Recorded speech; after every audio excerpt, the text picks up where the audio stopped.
Aisha has mentioned, let quickly introduce myself. If we can go on the next slide, please. A little bit about myself. If we can move on to the slide, Aisha.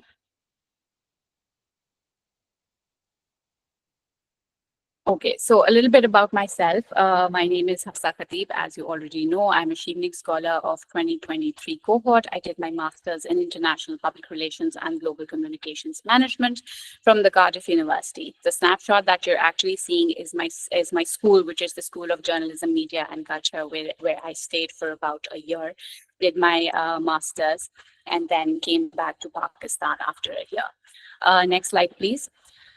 In terms of my professional journey, I did my so before I went to the UK for my master's, I was heading the public affairs unit at City, Pakistan. Before that, I was at HPL as senior manager external communications and CSR. And after I came back from the UK, I am currently employed at the Pakistan Banks Association as the head of corporate affairs and marketing. You can also see my LinkedIn snapshot. I go by the name of Hafsa Khatib, HAFSAKHATIB. So please feel free to connect with me on LinkedIn, and looking forward to connecting with you.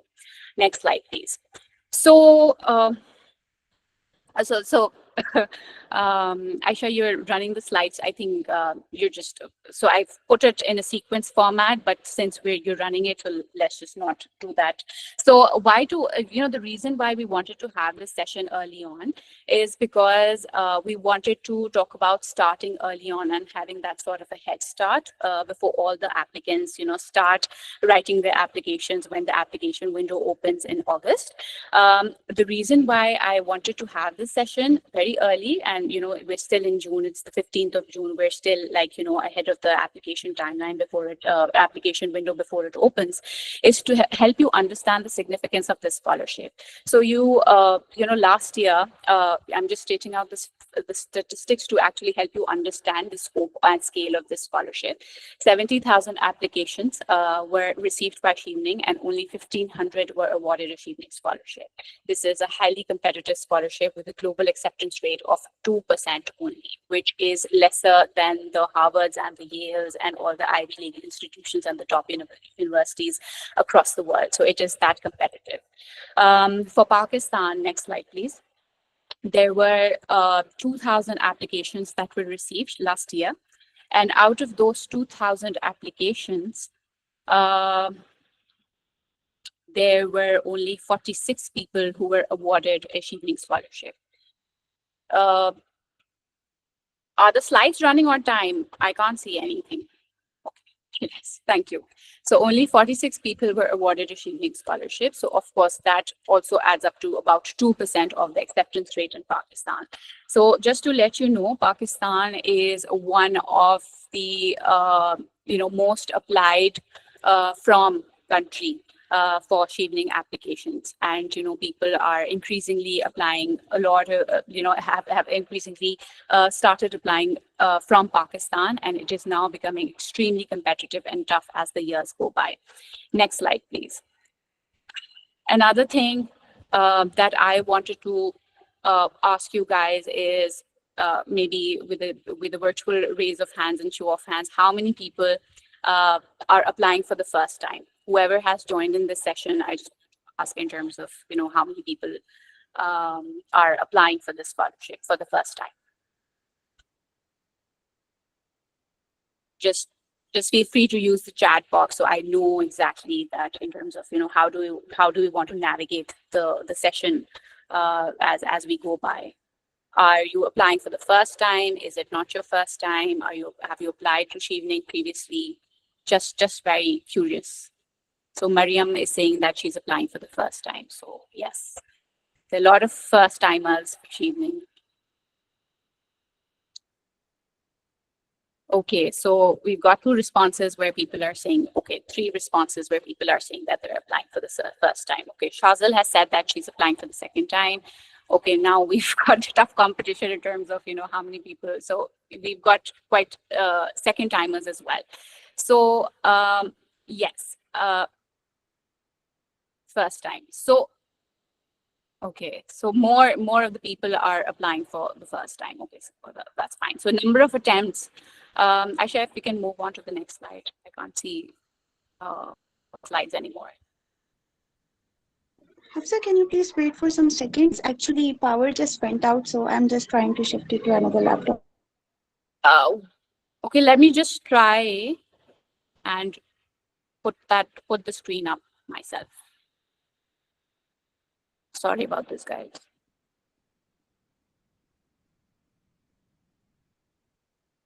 Okay, is my screen visible? Yes.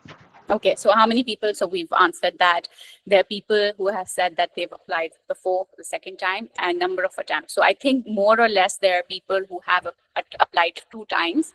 And I'm guessing that the last time would be their second time that they've applied. Yes. Okay. So the reason why I wanted to understand that, how many people are applying for the first time, because it will help you understand, why what competitive advantage will you get when you start off early, and what is the significance. So there are 3 essential pillars that we look at when you want to apply for a Chevening scholarship. One is the clarity of purpose, the second is research, and the third is solid narrative. Um, in these 1.5 months before the Chevening application window opens, what you have to do is to really think through these 3 pillars that I've just talked about, and I will talk to you in detail about these pillars in terms of clarity of purpose, in terms of research, in terms of solid narrative. So what exactly is the clarity of purpose when I mean क्या करना है clarity of purpose में? Okay, first question that you need to really honestly ask yourself, that why do you even want to apply for a Chevening scholarship? Is it just because you want to get out of Pakistan? Is it just because you want to take a break from whatever that you're doing and go abroad to have a master's degree? Does it sound fancy for you to become a Chevening scholar? So these are the things. So if you're looking at any of the questions that I just answered, if you're meaning to apply for a scholarship for these reasons only, then you're not fit and you should not apply. So you really need to think through in terms of why do you want to apply for a Chevening scholarship. And to understand that why, the other question that you need to ask is that how will it further your career aspiration? So if you just want to have a scholarship, come back and do nothing, that does not fit the bill. You have to have a very defined career aspiration in terms of when you come back to Pakistan, how will this scholarship will help you elevate that career, whatever that you're doing right now. Do you want to stick to the same, to stick to the same field? Yes, perhaps, but within the same capacity, no. You have to aspire for bigger and better roles. So this is something that you also have to ask yourself. The third question is, and it's a two-way situation. So it's not that Chevening is going to help you pursue a master's, but then you also have to understand that how will you be able to contribute to Chevening upon your return to Pakistan? This is a very crucial question that you need to ask, because if you just want to go for a master's and come back, start doing the same thing that you're doing, Chevening spends millions and millions of dollars for to send these scholars to the UK for their masters, but they're not looking for people who just want to do the usual whatever that they're doing. They're looking for future, leaders. They're looking for change makers, and that's essentially what you need to ask yourself. Like I said, you have to have a problem statement that is also essentially, included in the clarity of purpose. What exactly do you want to solve? Is there a problem that you've identified in your field of study? What exactly are you going to solve after pursuing that master's and after coming back to Pakistan? So you have to have these 4 questions thought through and ready with you before you even get on to write those essays, the famous essays that we usually talk about. But these are the 4 questions that you need to ask yourself before you begin the application, right? The second thing is research. I cannot emphasize the fact that research is key. How? because whatever that you may want to study, you have to understand, where exactly does it fit within the global landscape. So for instance, if you want to study public policy, so you have to see how this public policy is being translated within the global trends. What are the global, what are the countries doing in public policy? What field, what are the different nuances of public policy do you actually see within different countries that are operating in the public policy, in the field of public policy. Then you also have to see, regionally, where does public policy professional fit in regionally? What are they doing? Are they joining any think tanks? Are they, where are they working? Are they working in government, and so on and so forth? And also, another thing that you also have to see is to identify those gaps or dearth in public policy within Pakistan or your respective country, right? So you have to understand, because the reason why you're going for a scholarship is to solve that problem, is to address that gap, is to bridge that gap that you will identify. And that gap would only be identified when you've done your proper research, when you know exactly what are the common gaps in Pakistan that you see in the field of public policy. And that is essentially the key to building that solid block of research for Chevening application.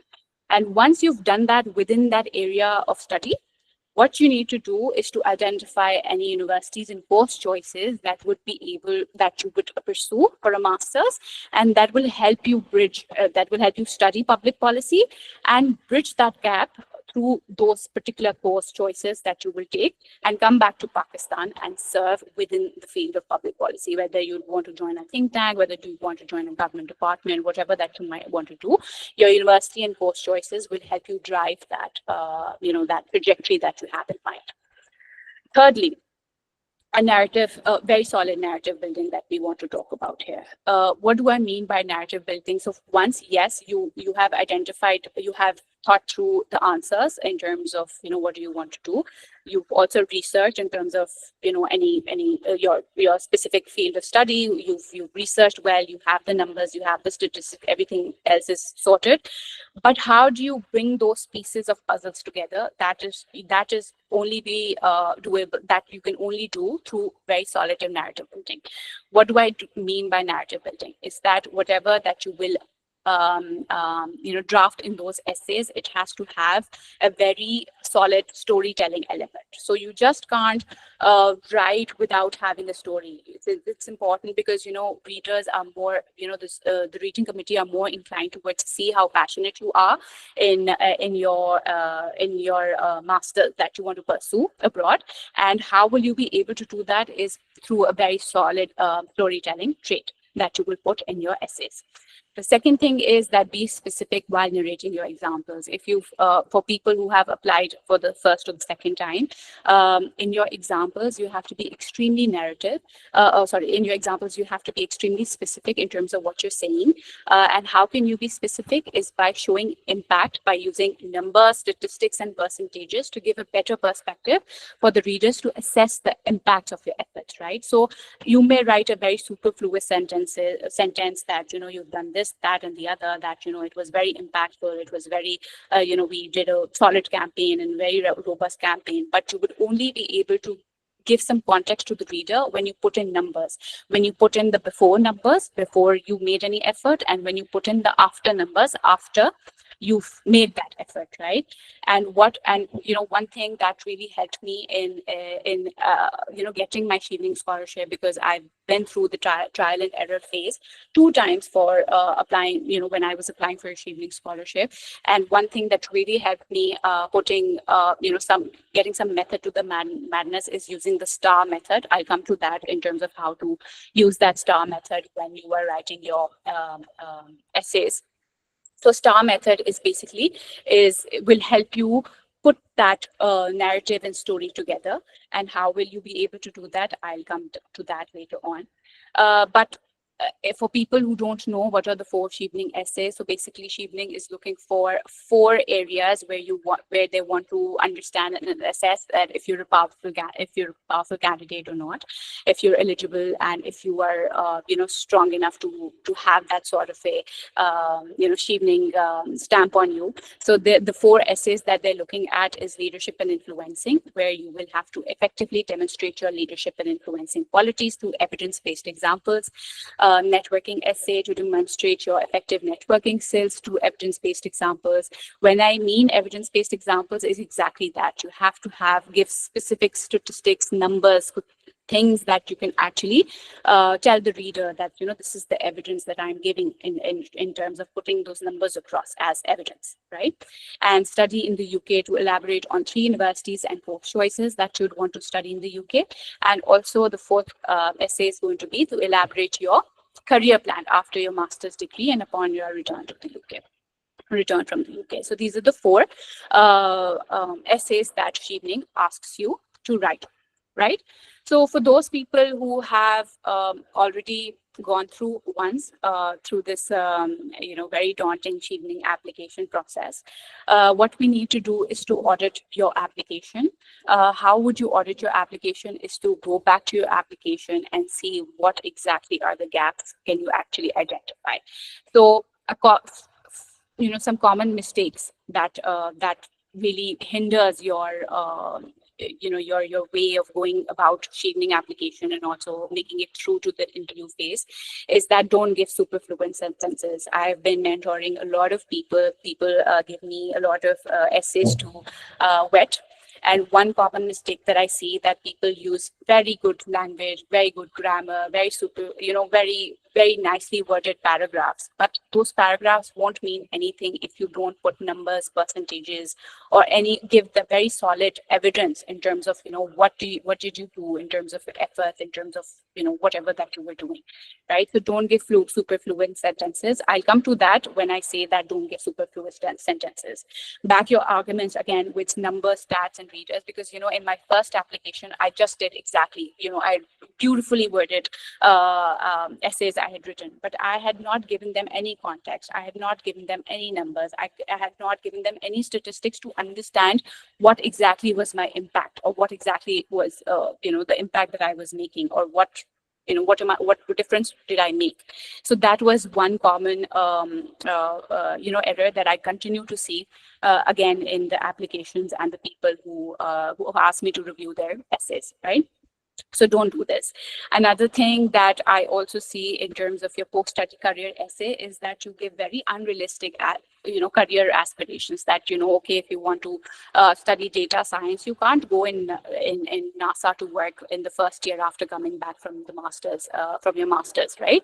So you have to give very realistic career aspirations, and you have to break it down into 3 parts. So for instance, in your post-career essay, what you have to do is to start off with an immediate plan once you return. So, we're talking about 1 to 5 years of your career plan after your return.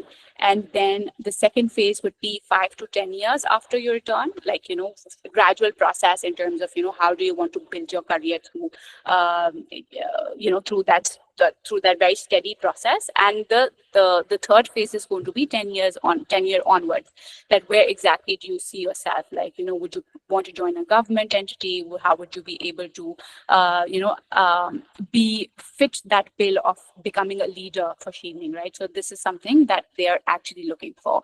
And for you to be able to give that very realistic career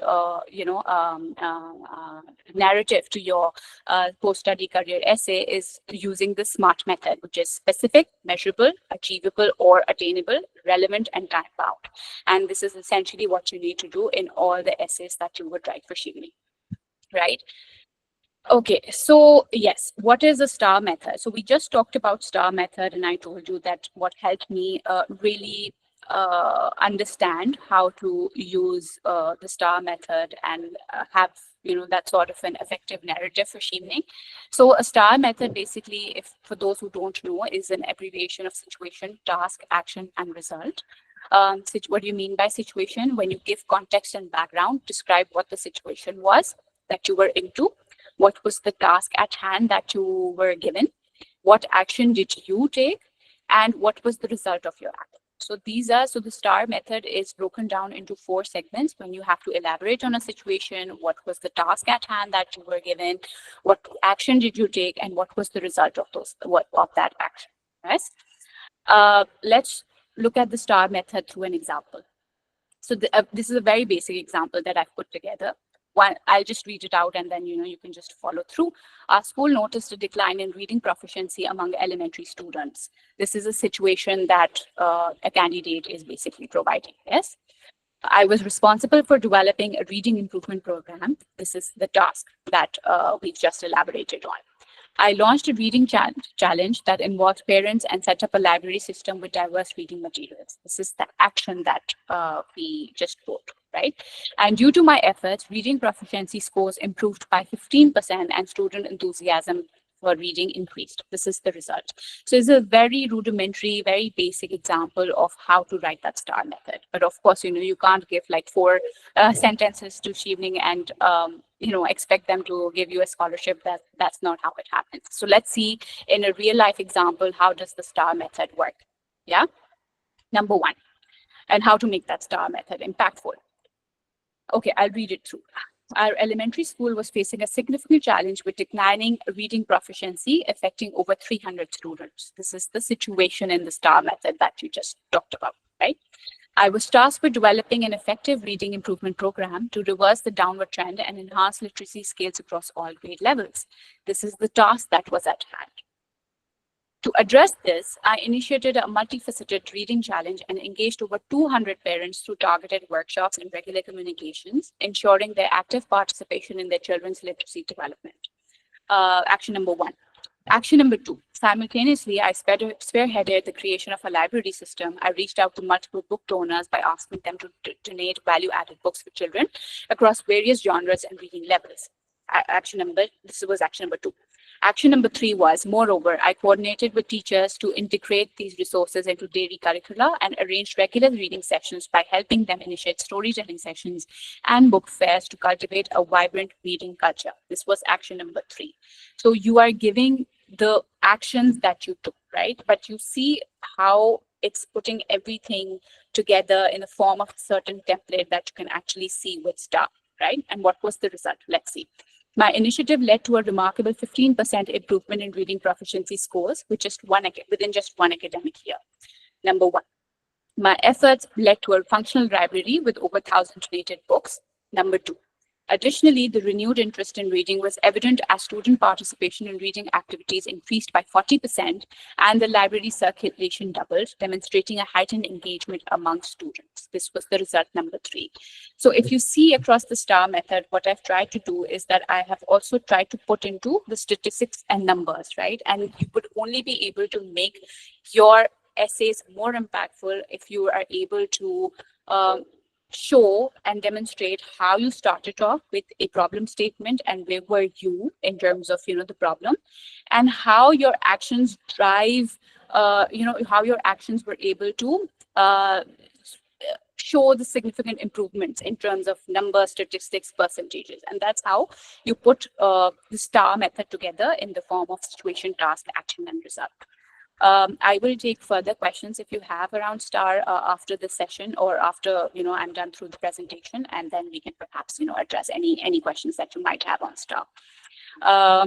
Yes, another thing is that usually Chevening asks you or expects you to put 2 or 3 examples. So for instance, in this particular example, this is around 160 to 170 words, right? And you have a 500 limit word count on every essay that you write for Chevening, right? So what you have to do is to put something of a similar nature of 160 to 170 words per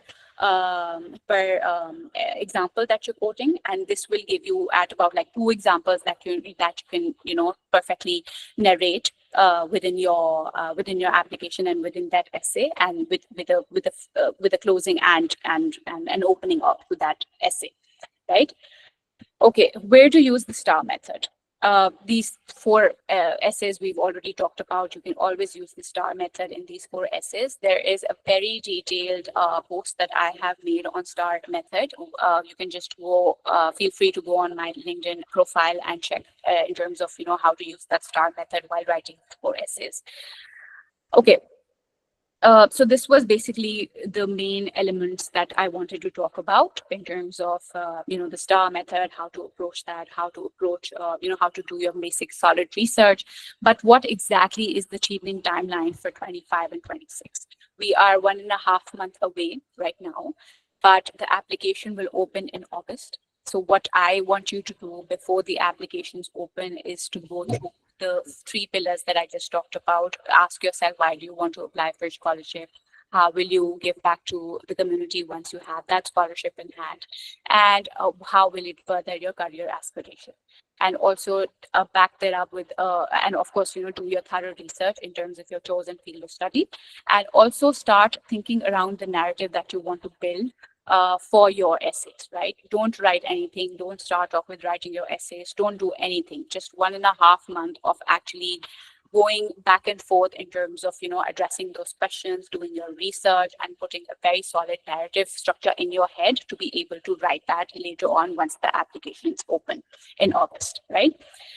Deadline, of course, is early November. Usually it's like by the 5th or 6th of November, the application deadline ends. The sifting process begins in early November onwards.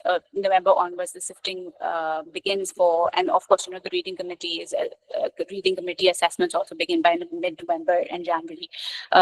By mid-November 25 to January 26, the reading committee is basically reading the essays globally, right? And then here you will start getting shortlisted for interviews by mid-February 2026.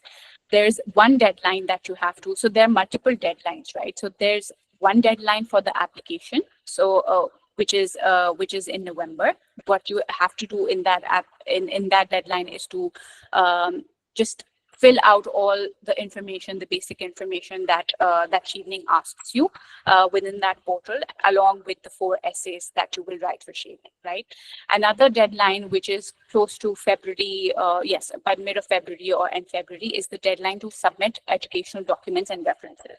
So in the portal, they will ask you to provide information of 2 referees that you'd want to nominate. So, what you have to do is to reach out to those referees and ask them to write an recommendation letter for you, and to also so once they've written down your reference letters, this is the deadline that you have to submit your references on. And of course, if there are any educational documents that you haven't submitted so far, that is the deadline for you to submit all of the documents, right? Interviews usually begin from February onwards and continue till end April. And then the global results start coming in from June 2026. I think globally they've started releasing the results. I don't know. I think we haven't received the results for Pakistan. But if you've applied already for this year's cohort, just hang in tight, because you'll get an email sooner rather than later. So the results usually start pouring in from June onwards, and it goes up to till like July. And the deadline basically to provide an unconditional offer is July 2026. Unconditional offer deadline means there are different moving parts to it, like I said, but unconditional offer is basically so. I don't know if I'm making sense, but there are 2 parallel processes that Chevening asks you to do. One is the Chevening application itself, that you have to write the essays for, put everything together on the portal, submit your documents, educational documents and reference documents, everything. And simultaneously, there's another process that Chevening asks you to do, is to apply for the universities that you will identify within the essays, that within the essay that you will write, right? And start applying to those universities separately, simultaneously. So when I say unconditional offer deadline, this is where you have to produce one unconditional offer of the university of your choosing that you had mentioned in the essays early on, where you had written those 3 university choices that you will give. Yes. And then finally, the studies period begin by September, October 2026. So this is overall the Chevening timeline looks like. Uh, okay, some common myths about Chevening. For those who are applying for the first time, please don't listen to the things that I'm just going to state for you. Chevening is meant for civil servants and development sector professionals. No, that's not correct. I have been mostly a corporate sector professional, and here I am sitting in front of you as a Chevening scholar, so this is not correct. It only gives scholarships to individuals who apply for STEM fields or subjects relevant to civil services or development like public policy, human development. This is also not true. I did my master's in international public relations and global communications. This has nothing to do with STEM or public policy or human development. You have to appear for the IELTS test to secure a Chevening scholarship. There was a criteria early on where Chevening had required an IELTS test, but after COVID, I think they have. I don't think that the IELTS test is required for Chevening anymore. I did not give any IELTS test for securing a scholarship. Yes, your universities might ask you to produce an IELTS score and produce an IELTS test. So that is something that you have to do on the side for your university admission, but not for Chevening scholarship. And another misconception is that you have to have one unconditional offer from a university before appearing for an interview. So interviews usually happen in February, but you need not to have any unconditional offer. You can always say that, you're still in the process of applying or you are waiting to hear back from the university, but you need not to have an unconditional offer. Unconditional offer is only meant towards the deadline, which is in July, where you have to give that offer, university offer, and submit that to Chevening to help them understand that you've successfully secured a university admission for Chevening to be able to further fund your study through the scholarship. Yes. And the third and the last thing is, of course, there's no age limit for Chevening scholarship. My cohort was a mix of very, young individuals who had recently graduated after, were mid-career professionals, and then there were people who were very experienced within their fields and who were in their 40s or mid 50s, and they were still in my cohort. Yes, so there's no, there's no age limit to any of this. Okay, and another thing that I also wanted to talk about, and this is what I've experienced firsthand because this was the first time I was a part of the Chevening selection panel for the interviews in Pakistan. Treat the interview as a conversation and not a rehearsed exercise. One thing that I would really urge you to do, because a lot of, while we used to have those discussions, the people were saying we do not want to talk to robots. We want to talk to natural human beings, living human beings, and have that sort of a personality there you can actually reflect. You need not to because when you do a lot of rehearsal, you just forget that it's a conversation. You have to treat it as a conversation style and not a rehearsed thing. Yes, you have to have that number, stats, percentages, everything that you might have quoted within your application on your fingertips, so that you can present a very solid case while talking about your examples. If you're asked to elaborate on your examples, but don't give them rehearsed answers, because they can pick it up very quickly that these answers are rehearsed. Always keep another thing that I learned during being a part of the interview panel is that they were asking. So there's a gap. So your application would be submitted in November, and your interview calls will start rolling in from February. So there's like 2-3 months gap from whatever that you might have stated in your application to where you stand as of right now when you would be appearing for your interviews. So they were asking a lot of recent examples. So for instance, they could say, okay, you had stated these 2 examples in your leadership essay, but can you give us a recent example of your leadership skill where you can actually illustrate that, how did you come up as a leader and how did you make an impact? So you have to have that recent examples ready for your interviews, and also for leadership as well as for networking essays. If you're changing a course at that time, because Chevening gives you that margin that if you like I said, that there's a significant timeline between whatever that you might have submitted as part of the application and during your interview, so you can change your course choices, but please ensure that you remain within the realm of your chosen field of study. We witnessed one candidate who just chose to uh, uh, change the entire field of study together. And then when we were asking her tough questions in terms of what made her change her decision to change her field altogether, she was not able to give us solid answers, and was not able to back up whatever that she was saying, that in terms of why did she want to change the field of study. So she got outright rejected. So please don't do that. So whatever, if you want to change your course, yes, you're more than welcome to change your course, but ensure that you remain within the chosen field of study. Um, Another thing, and of course, this is something that I also did, but the panel was very nice enough to point it out to me.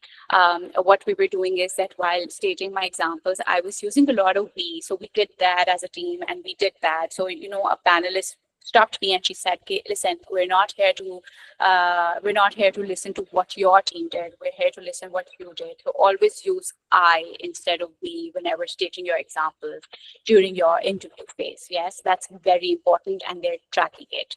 So please don't make that mistake. And lastly, I think be yourself. You need to be yourself, be as genuine as you want, because this interview, so 70% of the selection happens through your essays and through your application, right? But the 30% one is through your interview, is through your interview phase, right? So what you have to do is to really help them understand that you are the person who had written those essays, and then they're able to see that sort of that you're a real person who had written those essays, and you are the one who's appearing for an interview. So please just be yourself, because they had selected you on the basis of what you've produced in your application. So just try to be as close to whatever the person that you were during the time of your application. So yes, thank you. That's about it. I mean, I hope I did not bore you with my long presentation, but happy to take any questions or anything, any queries that you might have around Chevening.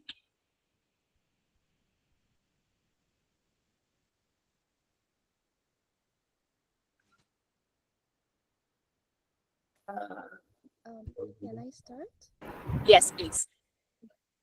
So basically, the last time I applied for Chevening, I got a call for an interview, but I wasn't able to take the interview, some personal reasons.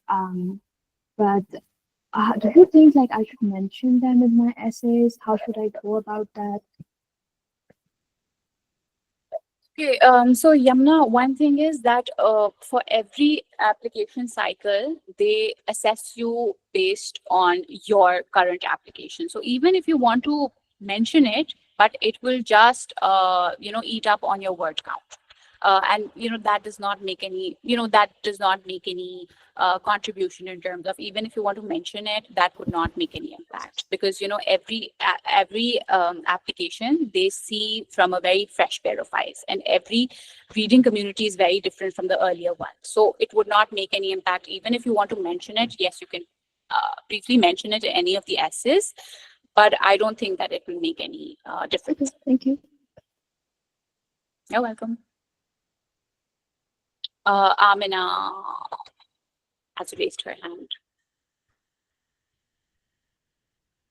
Hi, Amina.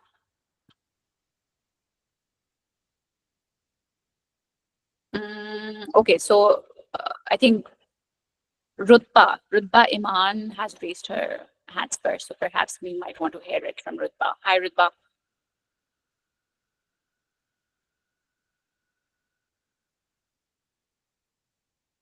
Hi, am I audible? Yes, you are. I think Rutpa, you're muted.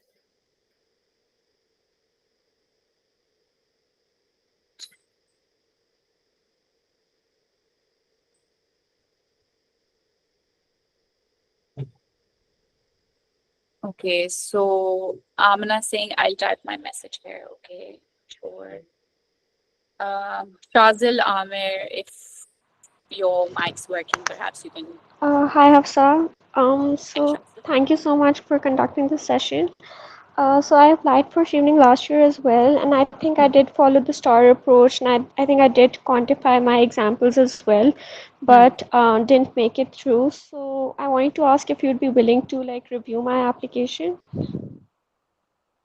Yes, sure. I can review that application, but I'm traveling from, I'm traveling this month, but please feel free to reach out to me on LinkedIn and perhaps I can review your application like in July or so, if Okay, that's I'll do okay with you. that. Thank you so much. Thank you. Mariam Miraj. Hi, Mariam. Hi, Assalamu alaikum. So What's up? I was kind of late in the session, but I've just graduated. It's been 6 months, and I'm kind of figuring out my major this like for now. So I've done social development and policy from Habib, Hmm. and I just wanted to ask. How can one just be very sure of the kind of major that they want? Since social development policy itself was very interdisciplinary, and Hmm. I'm kind of like jack of all trades right now, so I'm kind of unsure what to do and what approach should I take. Okay, so one thing is that you need to ask yourself what exactly are you interested in for pursuing a master's abroad, right? Because that is essentially what will define your career trajectory for that matter, right? So, if you're a mid-career professional, have you worked anywhere, or is it just you've just starting off? So yeah, I'm just starting off. I worked. So when I graduated in December, and usually students graduate in May. But because of COVID, I started my university a semester later. So I was working Hmm. at IB's admission office for a bit. It was just an internship, and recently I joined this UK based it's like a cloud kitchen concept, and they have their office in Karachi. Hmm. The job is not exactly what I want to do in life, Hmm. and it's just that it's getting me a good living since they were paying me well. And right now, considering the job market crisis that's happening right now, so Yeah. I was also thinking if I move to the UK, this is a good move because then they're going to relocate me to the UK and they can help me, let me keep working with them. So yeah, it's kind of very confusing right now, I'd Hmm. say. Hmm. So very interesting, Mariam. A couple of questions that I have for you. So, do you have 2 years of work experience? Because for you to be able to be eligible for applying for a Chevening scholarship, you at least have to have 2,800 working hours on your resume to be able to become eligible for Chevening. A that. Secondly, another question is that first answer me this: do you have like 2,800 working hours experience on your resume? Okay. Okay, so I'm not sure how do I calculate the hours and so, but I have been working. So approximately with my undergrad, yeah, I was working part time, and I don't know if they need someone who's working full time. But yes, I was working part time. Like for example, for a year, I worked with AKU, in their Office of Strategic Communication. Before that, I was doing this research internship for about 6 months. So I am Hmm. not sure if that's how it works, and that how do you calculate those hours? So, part-time, yes, you are eligible if you're working part-time. What you have to do, and once the application portal will open in August, it will calculate the number of hours itself. What you have to do is to put together, your whatever that you've worked in, your work experience, and then it will automatically. It's a calculator. It will automatically calculate the working hours.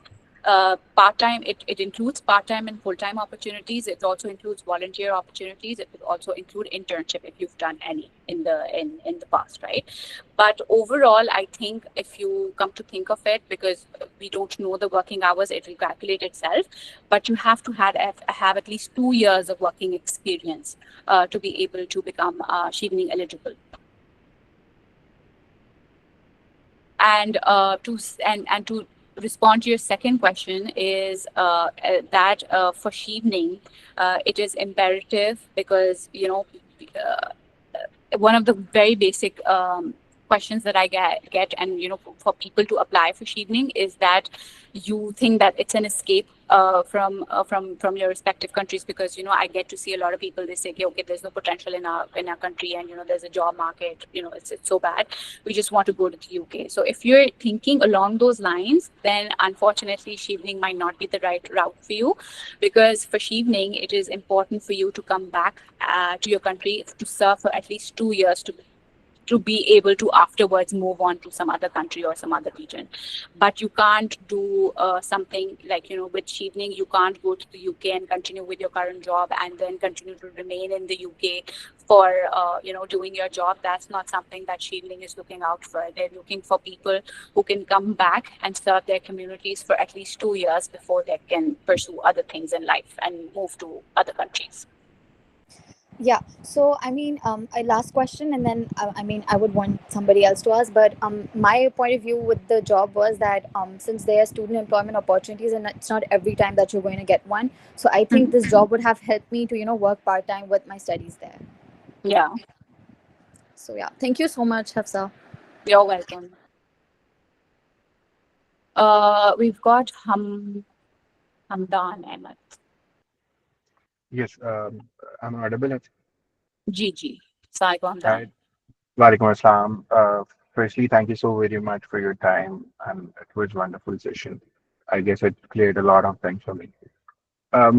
So I have been facing this issue where a lot of my things, a lot of my leadership things which I've done, and that my work experiences are a bit skated.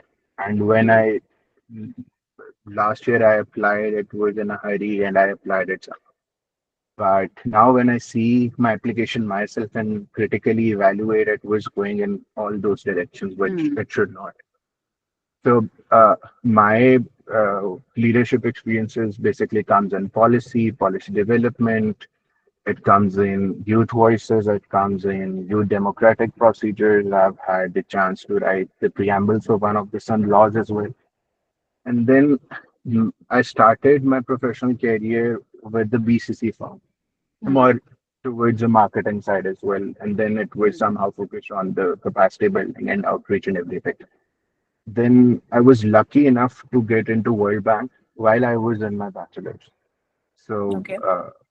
and then I joined World Bank somewhere I was almost 2021. And that too, I was also the youngest consultant for the bank in Pakistan since their operation. So when I write all of this, and then there are things, there are projects which I have done, but again, those are pretty scattered. Firstly, I face an issue with the 500 limit, and then what would your suggestion be? How can like which area should I focus on, or should I like have it have it all in the application and then somehow conclude it in a way that all aligns? Hmm.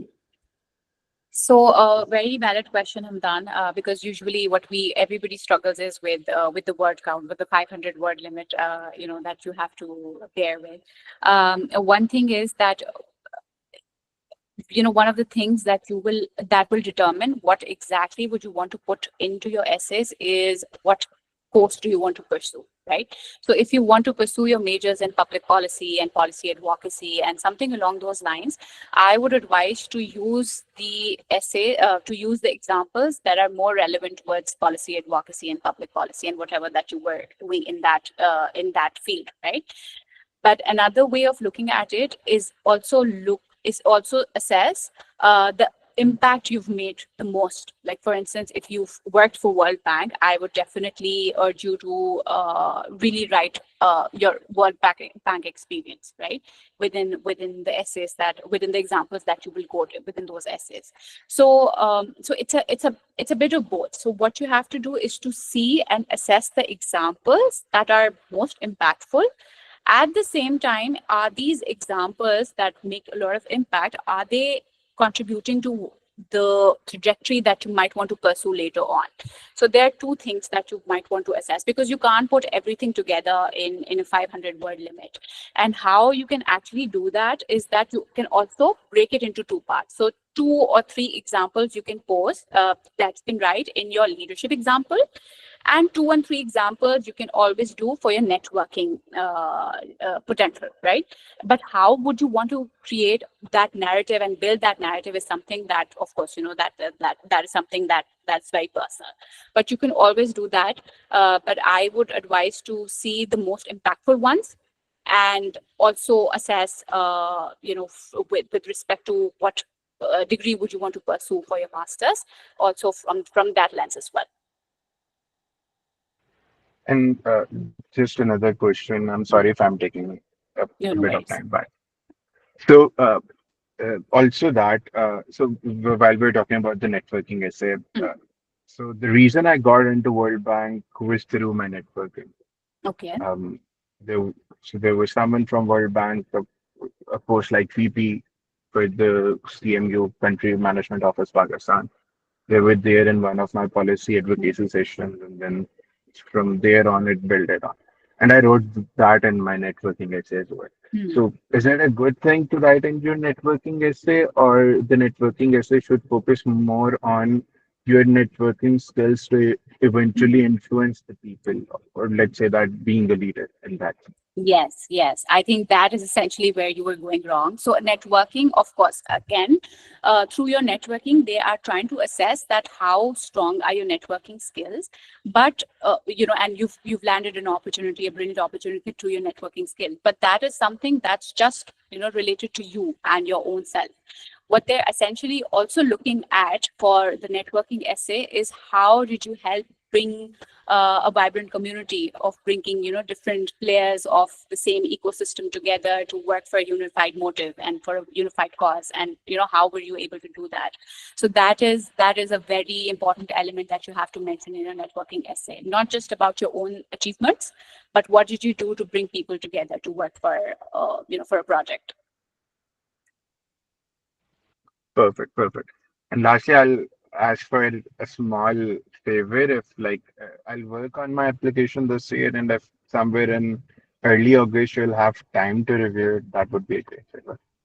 Yes, I might start reviewing essays from mid-July onwards. So just feel free to connect with me on LinkedIn, and then perhaps drop me a line also. So we keep in touch through that. That's great. That's great. Thank you so very much again. You're It was welcome, really helpful. Nandan. Good luck. Thank you. Thank you. We also have Fazal. Assalamualaikum, Fazal, if you can hear me. Hello, Assalamu alaikum. Ji, I'm walaikum audible. salam. Ji, ji. Thank you so much for the session. It really helped a lot on multiple lines. I will be applying for the first time.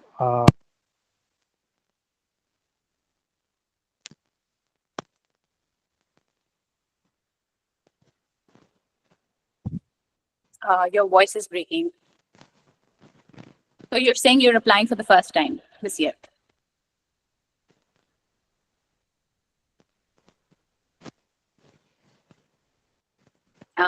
We can't hear you. Hello. Ji. Can you hear me? Hello. Hanji. Yes, we can.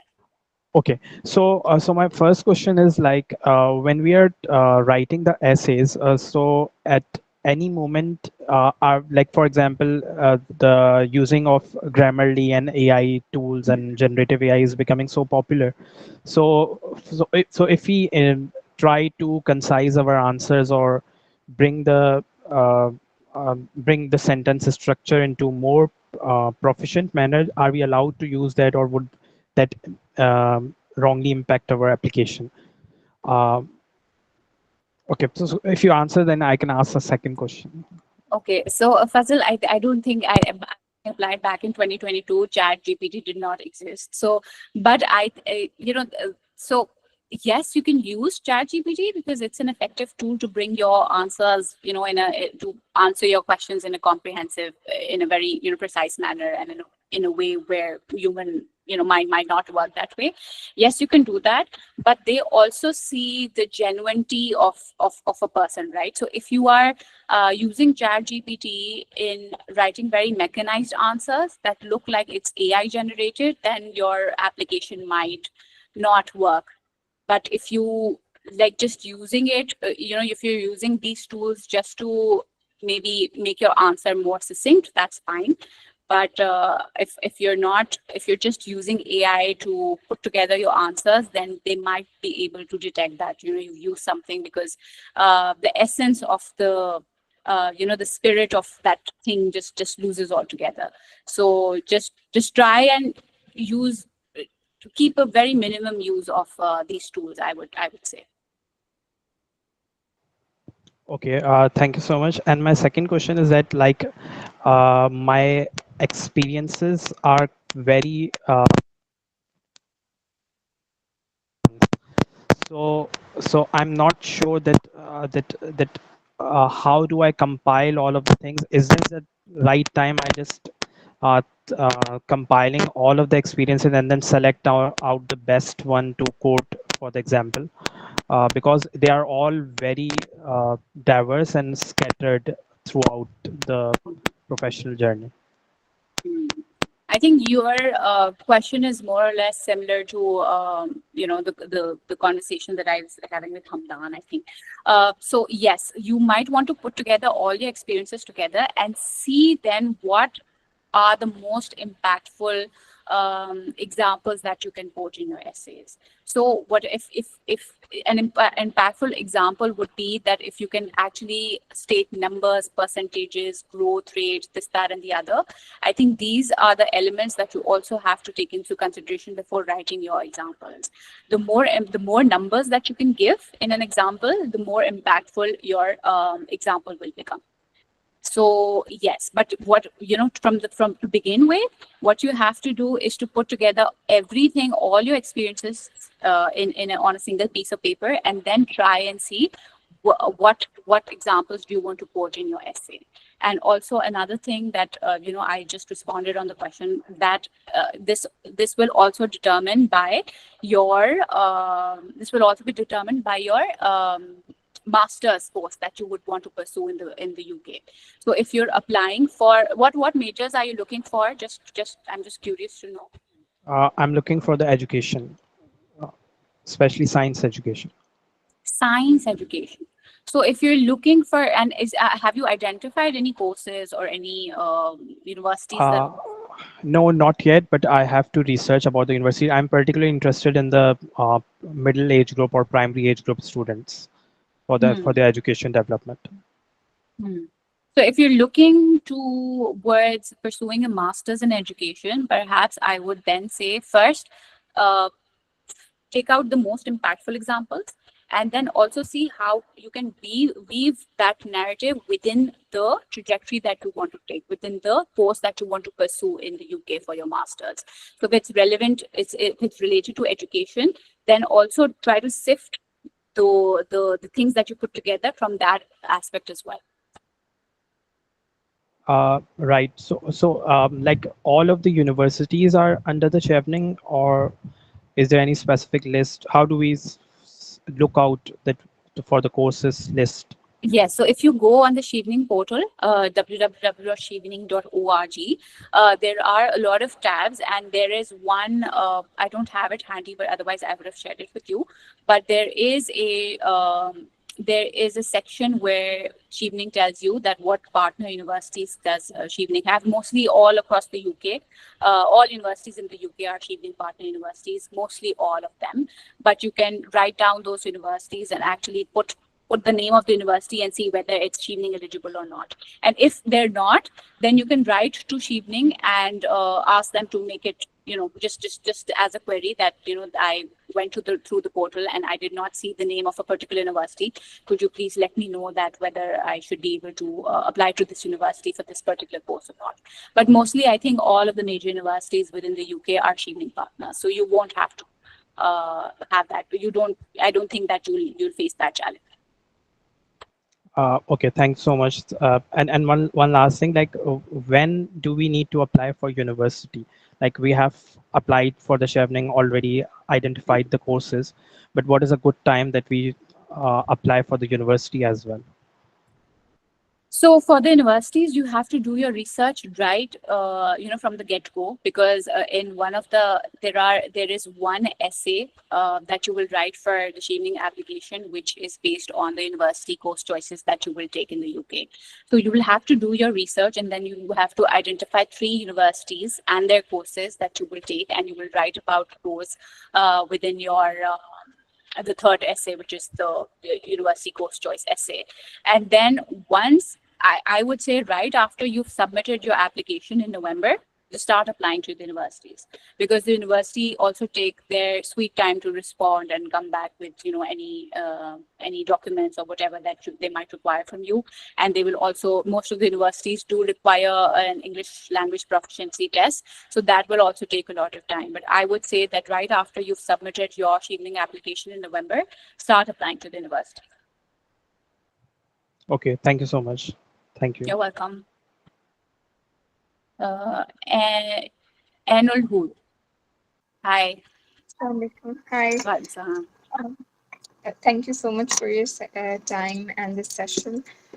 So I wanted to ask you about work experience and how that does that even align, and does it can be that even considered that as work experience? Because I have done bachelor's in English literature and I aim to do master's in English literature.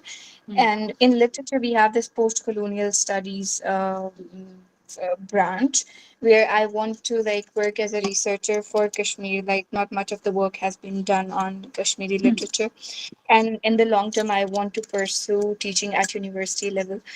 But like when I was doing my bachelor's, alongside I taught this group of students from Sindh in a remote setting. I was teaching them English. So I was just an English language instructor. So we were this AI company was preparing these kids for a career in AI and tech. So they needed a teacher who can help them with their language. So like, can I consider that as work experience and also like a leadership experience? This would count as your work experience, because on a Chevening portal, like I mentioned, you have to mention whatever the work that you've done so far, and you need to have at least 2,800 hours of working experience to become eligible for a Chevening scholarship. So I don't know if you've recently graduated and you've just done a couple of projects here and there. I'm not sure whether you'd be eligible for a scholarship, because you have to have at least 2 years of work experience to be able to make the cut. So it's been 1.5 years that I have been working with them, and after I graduated, it's been 3 months that I have been teaching in a school as well. So maybe if I combine these, and also other than that, I worked as a volunteer in an orphanage. But there was no a policy of giving any certificate or something to volunteers at that orphanage. So can I mention that? I mean, I don't have a proof to like back it, but I have worked over there for a year. Yeah, I think you can mention it. I mean, the portal only asks you to put in, the name of the organization, the time of work the work hours that you put in within that organization. I think you can put that. That's not a problem. As long as you're covering your 2,800 working hours within that Chevening portal, I think you're covered then. Okay, thank you so much. You're welcome. Hi, Shiza. Hi, Afsa. Am I audible? Yes. Okay, so I did look into a few courses. First of all, I'll introduce myself. I am a computer systems engineer. I just graduated recently, and I have been working since September 2023. So it would be around close to 2 years now. And I have also been doing some volunteer work here and there. So I think I do fit the 2,500 hours criteria. Now, when I was researching the courses, I'm looking into bioinformatics and computational biology as a course for my master's. And there was something on the Chevening website that said you are only eligible to apply for taught courses, not research ones. So my question is in regards to that, if I apply and I add some sort of research experience, or I'm working on some research project and I add that. So will that be relevant, or will that just be a waste of words, since I'm not looking for research-based courses? I don't think that would make any impact, to be honest. The kind of questions that they're asking pretty straight up questions in terms of leadership, in terms of networking, in terms of what course choices are you looking to pursue, and your post-study career plan. Maybe in your post-study career plan, you can actually mention this research path that you're already doing it, and how will you be able to further that research research project after you come back. That is essentially the only way I can see you can put that out within your essays. But otherwise, I don't think that you can. Okay. Yeah, makes sense. And Mhm. one more question that I have leadership experience, but it is not really relevant to bioinformatics or the course in particular. I have been leading university societies and other student bodies and stuff. Mhm. So again, is that relevant to my application, or should it be exactly relevant to the course that I'm applying to? No, not necessarily. If you're able to give out, impactful examples, even if it's not relevant to the course that you might want to pursue later on, that's fine, as long as it's impactful. So you may not. So usually, what happens is that what I did for my application, because I wanted to pursue a master's in communications, and I have been through and through a communications professional. So I had mentioned all the communication examples that were very, very relevant to the field that I wanted to do my master's in. But even if you don't have it, that's fine. As long as it's impactful, as long as you're putting it together in a very structured fashion using the STAR method, that's fine. All right. Yeah, that's great. Thank you. You're welcome. I think that's about it. Anil, your I can see your raised hand. Oh, you. Sorry. I have a Oh. question. Sarvad, you have a question? Yes, please go ahead. Yes. Hi, Hafsa. Thank you so much for the informative session. So I'll begin with a fairly, I know this sounds like a basic question, but I had query that when we talk about conditional and conditional offers, right? The deadline for the condition to be fulfilled for for a conditional offer that pertains to the university itself, right? That's not something that Chevening is involved in. So there is, so you have to produce an unconditional offer to Chevening, I think towards the mid of July. So for instance, if you're applying for this year, you will have to have an unconditional offer from the university ready by July. So because when Chevening comes through, they will ask you whether you have an unconditional university offer or not. If you don't have an offer by their deadline, which is usually 15th or 16th of July of each year, if you don't have an unconditional university offer by then you miss out on Chevening, because they won't be able to give you a scholarship. So yes, you have to apply for the university separately, but then you have to have that unconditional offer ready before the Chevening deadline. All right. Another question is that I've been having this discussion with so many other people as well, and I'm still unclear. So I did my bachelor's in electrical electronics, and then I've been working as a data science consultant for over the past 2.5 years, right? Do we require an HEC accreditation, or in my case, since it's an engineering degree, a PC accreditation of the degrees for the application process? I don't think so. My degrees are not HEC approved. I never get them tested from HEC, so I don't think so. Perfect. And brings me to my last question, and I know we've discussed it as well, that there have been many other people applying for the scholarship and they got selected. In my case, I think I qualify for the work experience one, because it's been I've been working since I was an undergrad, so it's been a little over 4 years, right? And then I've been a very active member of the community as well, so I've been volunteering for over 5 years as well. Is there maybe an upper limit as to your work hours can't exceed this and this number or such and such number? Because when I calculated, I didn't apply last year, but I did get to calculate my work hours. And I was talking to another scholar, and they told me that the volunteer hours count under the work hours, right?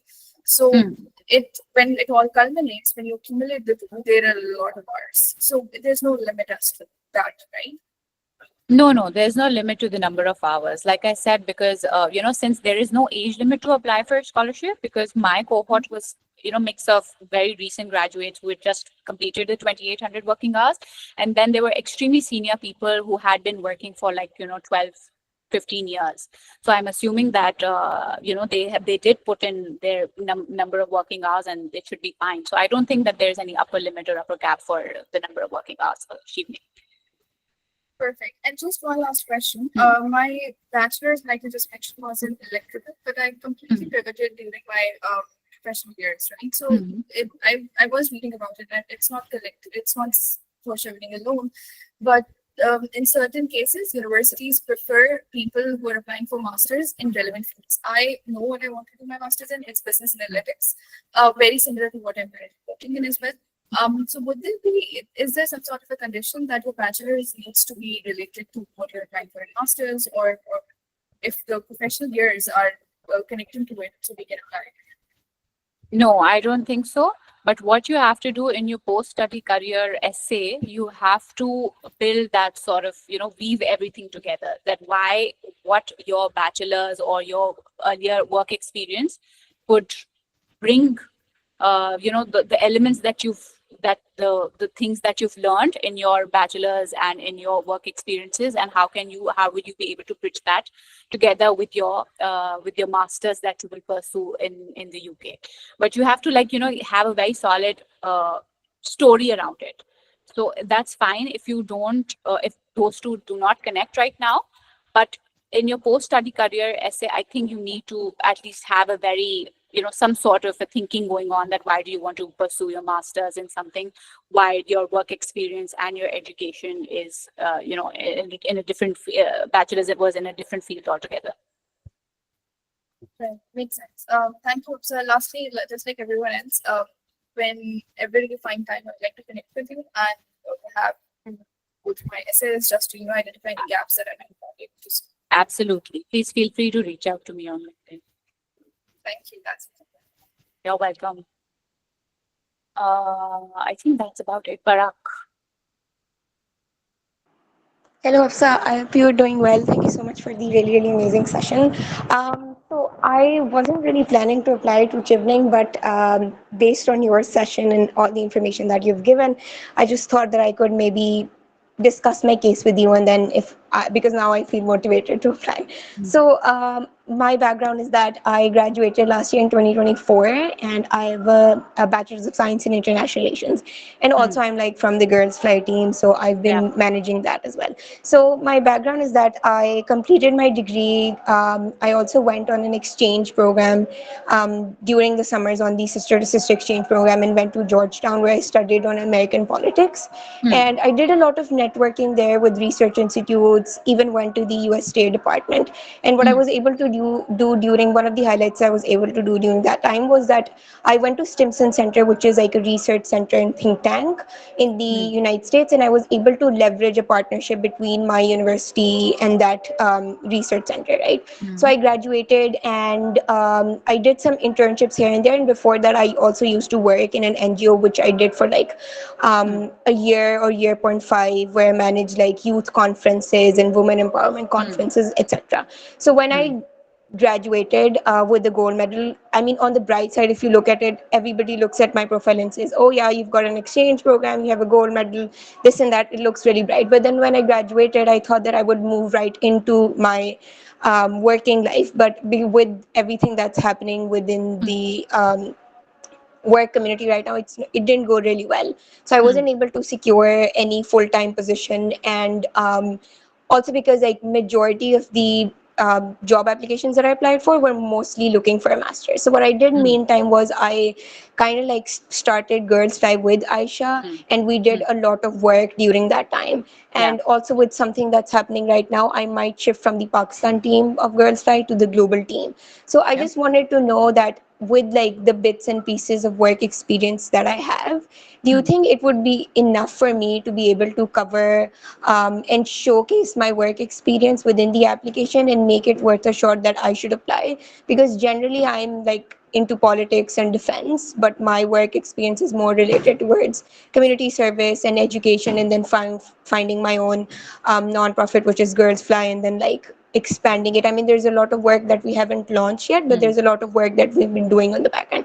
So I just wanted to get an idea if you think this is worthy, this like profile is worthy of something that I could pitch for the Chevening Scholarship, because I still understand that this is more like a mid-career scholarship. Like just on the back end, I did apply for Erasmus and did get into a program as well, but the amount of scholarship wasn't enough for me to cover up. So I kind of like got demotivated and I thought what I should do. But then I kept on working with Girls Fly and launching our smaller initiatives. And then after your session, I decided, is it something that I should make worth a shot?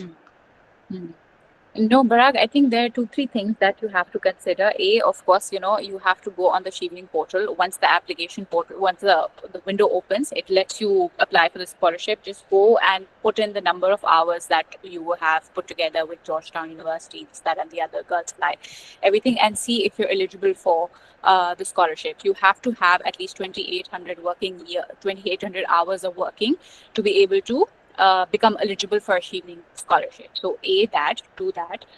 Secondly, I think it's fine if you've got diverse experience, like working for different projects and initiatives altogether. But in your post-study career plan, whatever the majors that you might want to pick up for your masters, you have to bring everything together based on your past working experience or whatever that you have done into that very solid narrative that what were you doing early on, why did you think it was important at that point in time, and what value with your your masters, whatever that you're doing in, will bring to the early experience that you've had, right? As long as you're able to justify it, I don't think that there's no harm in applying it for Chevening. All right, got it. Thank you so much. You're most welcome. So we have one last question from Amina. Hi, Amina.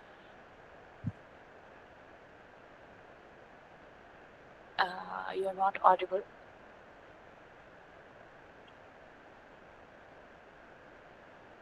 Yeah, I think her question is in the chat because she wasn't able to, her mic wasn't working. Sorry, let me just check. Amna, thank you for the detailed presentation. I'm curious, application review process looks like in Chevening, as in, are there any groups of people who review it, or people review it individually and the names of the shortlisted ones are forwarded?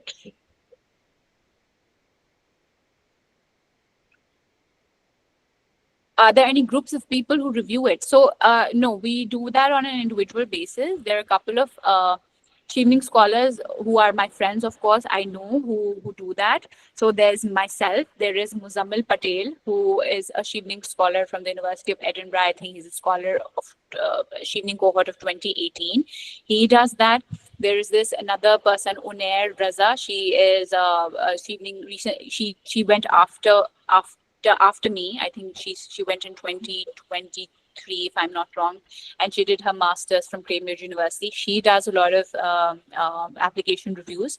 So people do that on an individual basis. We thought that, myself, Muzammil, Unair, a couple of other people, we thought that, we want to give back to the Chevening community somehow or the other, because, we did struggle a lot in terms of finding the right people, in terms of having our essays reviewed, in terms of, looking at the general direction, in terms of guidance. We did not get any, and especially when it comes to Pakistani Chevening community, it was very inactive. But what we had started off is that we are starting to give that sort of mentorship session series. We try to address any query that the aspirants might have.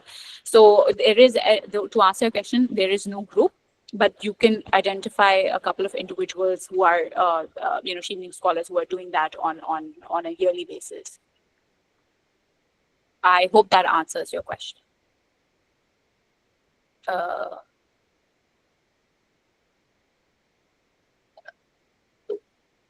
I have more questions as well. Is it okay if I reach out to you on LinkedIn? Yes, definitely. Please feel free to reach out to me on LinkedIn. Yamna, thank you, Hafsa, for your time. Really appreciate it. Thank you. Aisha, you raised your hand. Do you have a question, or do you want me to shut up now? No, I got one question. I wanted Huh. to ask, like, lots of scholarships these days are applying automated systems or ATS-friendly systems to screen applications in the first round before they get reviewed by the human eyes. I mean, I have applied for a scholarship where I received an automated reply after a week of applying. Thank you so much for applying. We don't think you are a best candidate. So, Hmm. is that a case with Chevening too? We need to add specific words or in our experiences and essays to get shortlisted for the next round, or is it all human based that makes selection? Okay, very good question, Aisha. I think it's a very relevant one. So, your automated processes, yes, every application or every, all the applications are first sifted through this automation process, right? Where they're machines who are actually assessing your application through certain criteria. And one is the eligibility criteria. One is if you've submitted the right documentation on the right sections, if you've put together the essays, the leadership networking, all the 4 essays within the right sections, and so on and so forth. So, but they look at the rudimentary and very basic information that you put together in your application, right? So they're just looking at the basic elements. And based on that, for instance, if I have applied for, I'm just giving you out an example. So if I have applied for Chevening Scholarship, but the work experience that I've put together is not counting up to 2,800 working hours, then the automated response would be from Chevening for me would be that you're not eligible and, you've not made it to the cut. But if I have put all the information, everything that is required for me to put together, for that, the first phase of the application, if I put everything together and everything seems right, then your application automatically transfers to the next phase, which is the reading committee, when they start reading your essays. So yes, every application for any scholarship has to go through those basic rudimentary elements that the machine learning or whatever the automatic process is, that every application goes through that. But once you've cleared that part, then the people start reading and assessing your examples and essays. Okay, I think that's about it. If we don't have any further questions, then thank you so much, guys, for your time and for patiently listening to me. I will be available on my LinkedIn. If you want to reach out to me, please feel free to do so. I usually respond over the weekend because I have a very demanding and a very busy job during the working days. But yes, I will respond to you. Surely I will respond to you. But you have to just, be patient with my responses. Thank you so much, Hafsa. This was definitely one of the most incredible sessions, and as always, you're very, very motivating to all the participants. Thank you, everybody, for joining, and please stay connected to all of us. Thank you. Have a Thank you, good day. everybody. Have a good day. Have a good weekend and the next week ahead. Thank you, guys.